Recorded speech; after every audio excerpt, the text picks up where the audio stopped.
Hello and welcome to the March 2022 Asking for a Friend video. And this month is on developmental evaluation. It's in response to a couple of queries and questions that I've had about developmental evaluation, specifically, how do you learn what it is, how to do it, what are some supports available, when is it appropriate to do developmental evaluation? What is the difference between developmental evaluation and more conventional approaches? And so I have asked my dear friend and colleague, Louise and Adongo, to share some free-flowing thoughts about her relationship with developmental evaluation and what's happening in this space in Atlantic region right now.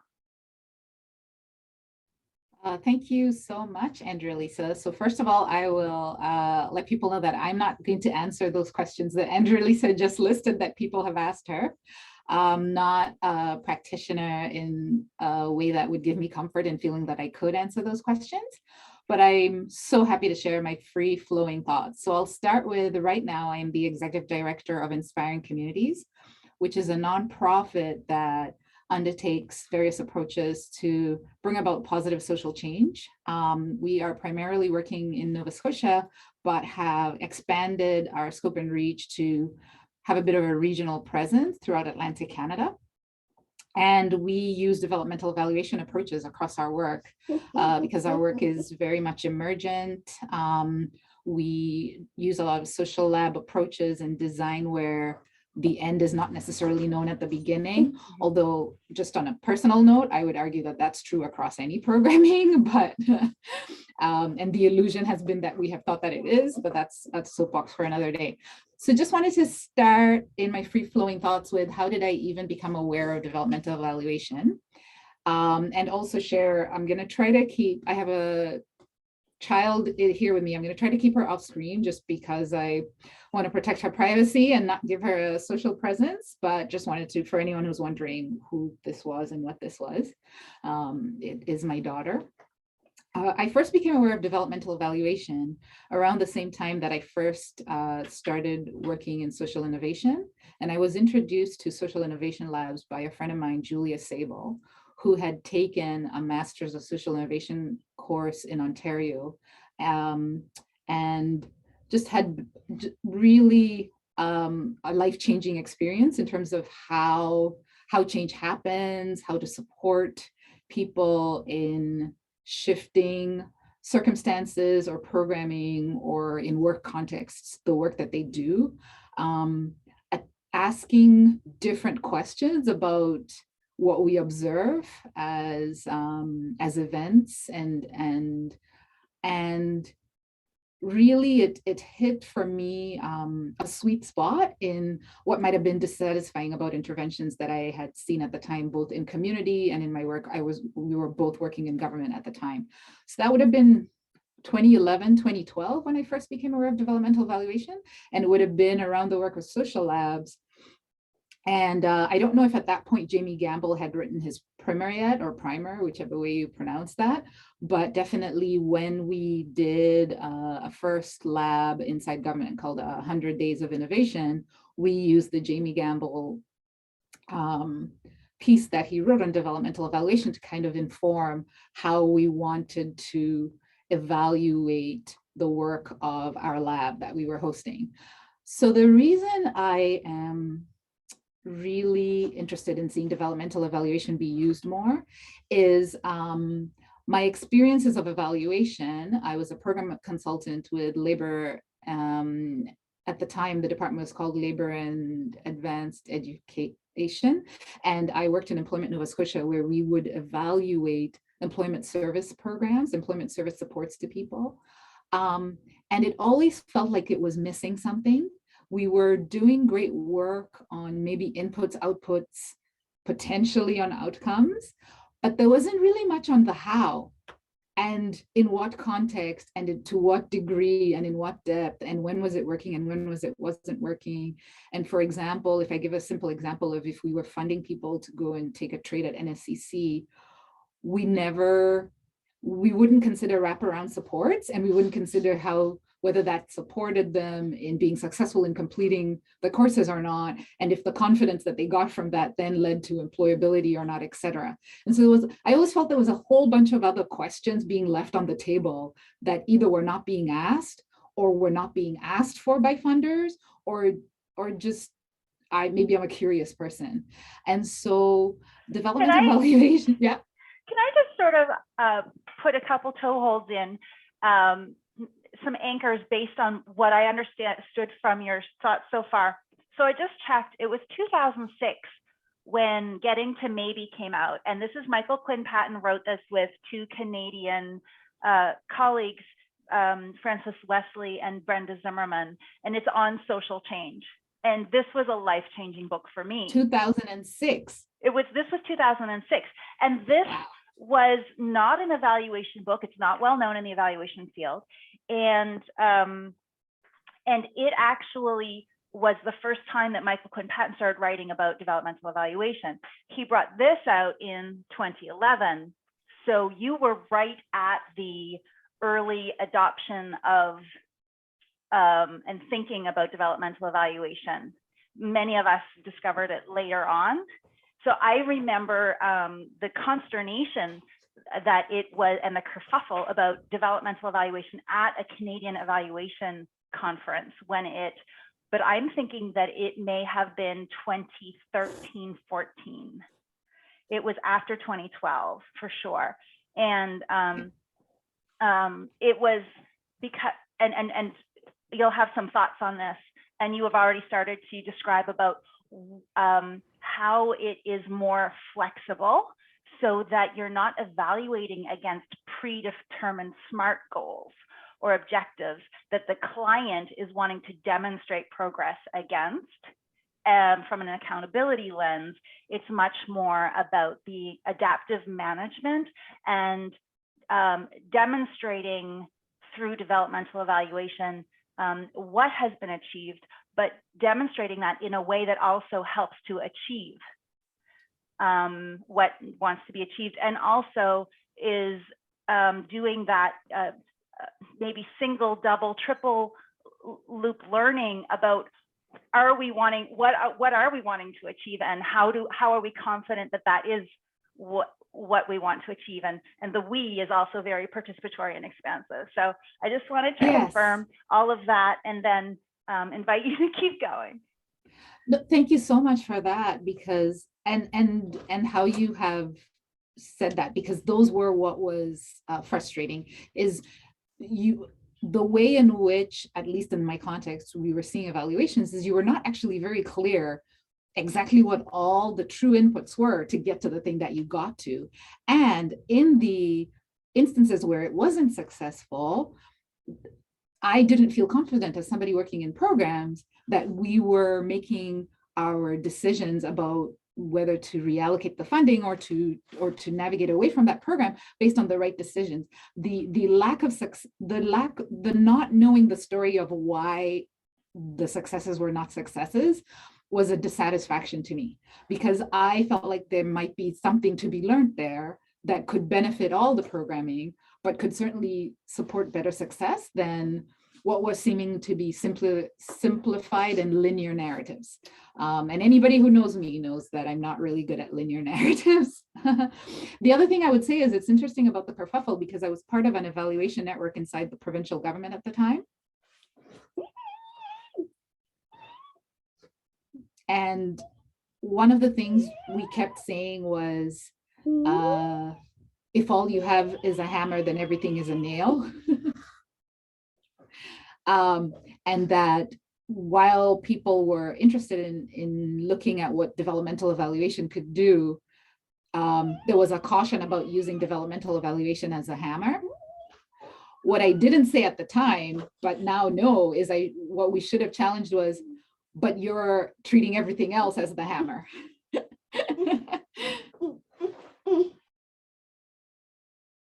Yes, so I actually can't repress sharing that utilization-focused evaluation is so much about being clear about who are the users and what is the purpose for doing evaluation, and then creating something that is appropriate to that. And in many contexts,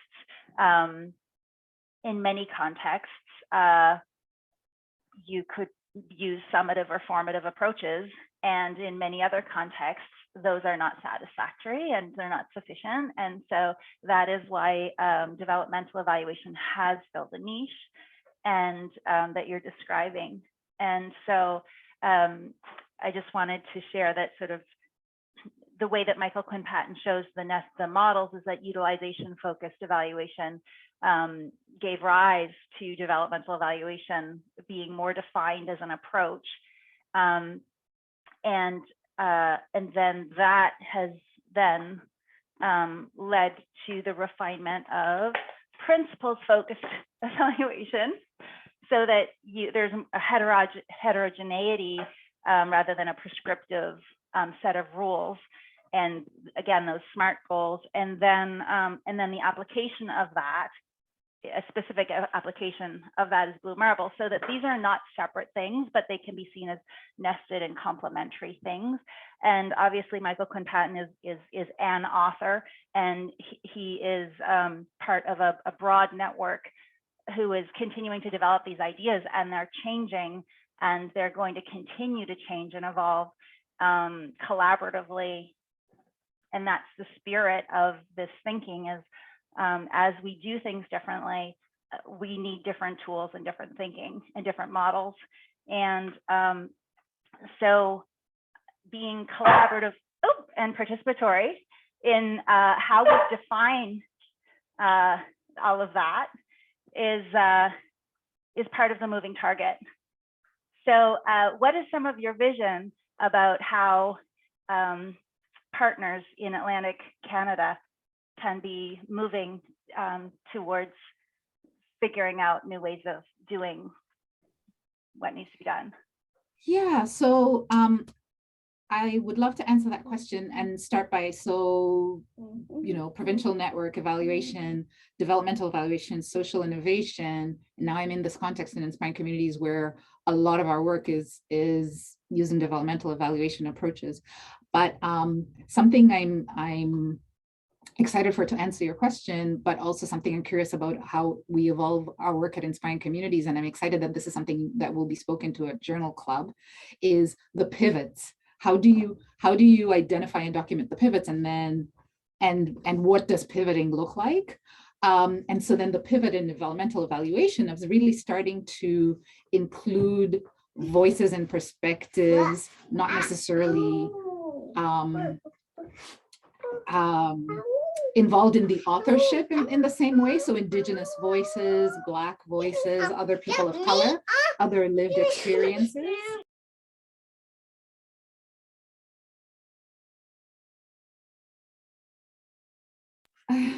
Sorry about that. But yes, so those are some of the things I'm excited to do, is to, and I think this is true probably across evaluation, because I remember when you and I co-chaired the evaluation conference in 2019, it seems like it was so long ago, that was also a conversation that was coming there of like experts and professionalization versus who are practitioners, and yeah, how do we move the ability to practice and to do evaluation from a credentialization and expertise colonial context to other contexts where other knowledges or other experiences are equally valuable. So that is some of how I would love to see working in the space and shifting this conversation, and excited for Inspiring Communities to partner with CES, Canadian Evaluation Society chapters in Atlantic Canada in exploring that, because very much built into our mission as a systems change organization is looking at how we can support systems change and how evaluation happens. Amen to that. So I love that we are also partnering on how to bring all our relations and Ubuntu valuing and understanding of knowers and knowledge as something that is not just human, let alone not just Western epistemological definitions. And so something that I've been actually really missing over the years in qualitative methods is the integration of intuition and ceremony and revelatory knowledge, and pieces that are very spiritual and are very integrated into traditional knowledge systems, and that I hear spoken of in Indigenous-led evaluation and in Made in Africa evaluation. And so I do see that this is part of a bias for us evaluation practice as well in various different communities who are participating in sovereignty and decolonization and self-determination around the world as networks of thinkers and researchers and evaluators and writers and knowers and community change agents. And I am wondering for you, what is the relationship in developmental inspired evaluation, understanding that developmental evaluation is itself a developing concept and a developing practice, and epistemological justice and ways of knowing that are plural, that are not colonized? That's a big question. I have to think about my answer a bit, and maybe you can unpack it a bit or ask it in a more distilled way. So I think it's a really big question, and I want to be careful about how I answer it. Okay, and definitely I don't want to put you on the spot. I guess what I can say is that by reading Research is Ceremony by Sean Wilson, 2008, by reflecting on the very small and vestigial nod to the marginalized voices of flora and fauna in the global discussion about equity in evaluation and evaluation that serves equity. Mostly we're talking about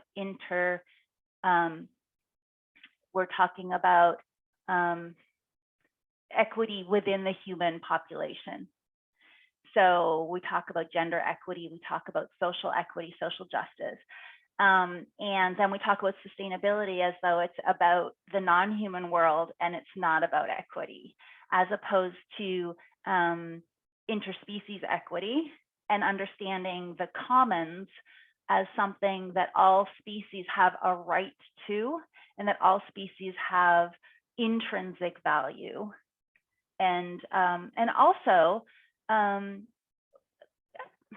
as we use plural knowledge and we are inclusive in governance and we're inclusive in sense making, then we need to be honoring what is true and relevant for peoples. And so when I was growing up, I was taught a definition of what is alive. So a plant or an animal is alive because of having certain characteristics of being able to reproduce itself, right? And then we got into this, oh, but is a virus alive because it can't reproduce itself? And then it was such a break open moment when in my own decolonization of my own worldview as an adult, when I was studying about Indigenous research and evaluation, and the concept that everything is alive, that inanimate objects, or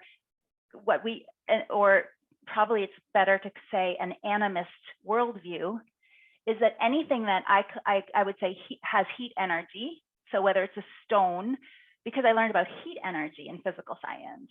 So anything that has heat energy has life, is alive. And so for me, that's part of dissolving myths of separation. So part of the doctrine of discovery is a whole set of myths of separation that allow us to work in a degenerative space of win-lose, of competition, rather than a regenerative space of mutualism. And seeing that we are one, that all is one, and that there are really important distinctions within the whole, and yet it is a whole. And so as we are moving towards social justice and epistemological justice, we, for me, need to work in a way that doesn't restrict qualitative methods to the five senses, for example. Yeah, I don't have much experience in what you're saying, but it seems like it makes sense. I mean, even just following, I guess, the logical what you have laid out, it seems like it makes sense. At Inspiring Communities, we have not gotten to that place in our thinking. We're still in the social equity and in the context of working in better ways than we may have in the past with the Black, Indigenous, and other people of color and other multiple intersecting identities. But I am curious about the work that's happening with Blue Marble Evaluation and Turtle Island Institute, and really interested in seeing what some of the, what comes up in the next few years. Thank you for sharing the timeline of, like, from 2006 to 2011 to where we are now. Really very interested in seeing what Dr. Nikki Bowman and others will contribute in the very short term. Very excited to see. I think there's some promising and exciting papers coming forward at the American Evaluation Association conference, perhaps at CES 2022, around what it looks like to even shift right from Western as a start. But I definitely see that there is we're getting closer and closer in terms of these two worlds of sustainability and humanity. And we have even started seeing things like climate justice as social justice. And if we're talking about intergenerational justice or 7-generation cities or sacred civics, I can't help but think that we are going to bring the human world and the natural world much closer together in conversation and dialogue. And so I'm hopeful for what that means for us as an organization and for us as a world. Yeah. Beautiful. Well, is there anything that you want to say about embodied knowledge and inspiring communities participation in a workshop that is engaging Turtle Island Institute, DBDLI, as well as CES Nova Scotia? Is there anything that you'd like to say about that? Because for me, that is calling to the power in language, in emotion, in whole body, whole self ways of knowing that I'm in my practice a stranger to, and yet I have used music. I had the honor of being part of a music ministry led by Merlita Williams, who with the African United Baptist Association, and then I very briefly had some interaction with the Acadian singers here, and the idea that that songs can be so powerful within a people for history and knowing and identity and resilience, and also future vision. And I learned so much from Merlita about gospel music and spirituals, and I actually experienced why it's called a music ministry and how the music ministers to people. And I had a sense of that, and I was so struck by the messages in Acadian music about patrimoine and this idea of there's a land, and it's not necessarily a physical land because of displacement, but but there's a belonging to a place. It's a spiritual place. It's a metaphysical place. Anyway, so I have some access to that conceptually or experientially, and yet it's so separate from my practice, and I'm being asked sometimes by clients to do something on the land or to do something that's culture based, and I am just so glad that there are people who know about this and who are doing this, that I can say, can you come help us? Because I'm being asked for this, and I know the value of it, and yet I don't have the competencies. I don't have the skills and the knowledge. Yeah, so I guess I'll say we are very excited to be hosting. I think it's the 20th. We will be putting out the notices so people know for sure what's coming. And just going back to you talking about the 5 senses, while I appreciate where we're going in terms of wanting and bringing closer alignment between the human world and the natural world, we're not connecting to ourselves in a full embodied way as a start. So hopefully we do that as well as the other piece. And I think this this really exciting event in partnership, as you've highlighted, is an opportunity to start to do multiple of those things together in the context of inspiring communities. It's systems change, it's evaluation, it's embodied evaluation, it's other ways of being and seeing and doing in this context in space. It's just very exciting because it's multi-pronged, and it's very Louise and Andrealisa in terms of how the world can move. So I'm just so excited for people to join that, and we will be putting the notice out for people to register and sign up, and just really interested in what that sparks for people and what else might be possible. And if we can start to see, I'm just excited for the possibilities, and I don't want to oversell. Nope. Okay. So with that, high five and hugs, and thank you, friends. And I feel, Louise, like we did actually touch on answers to some of those questions that I've been, so anyone else who wants to join in the conversation, Wednesday there is a journal club. We're going to put this out. It's going to obviously be available long after Wednesday the 23rd, tomorrow. Tomorrow's journal club. But we're having, this month of March, we're having a bit of a developmental evaluation focus. We are going to be launching a community of practice that is in partnership, that has been actually hosted. Did you want to say anything about that, Louise? I don't have a lot of details about it. Okay, details coming. Okay, there is going to be communication about a community of practice for developmental evaluation for people who are exploring, practicing, and wanting to do exchange.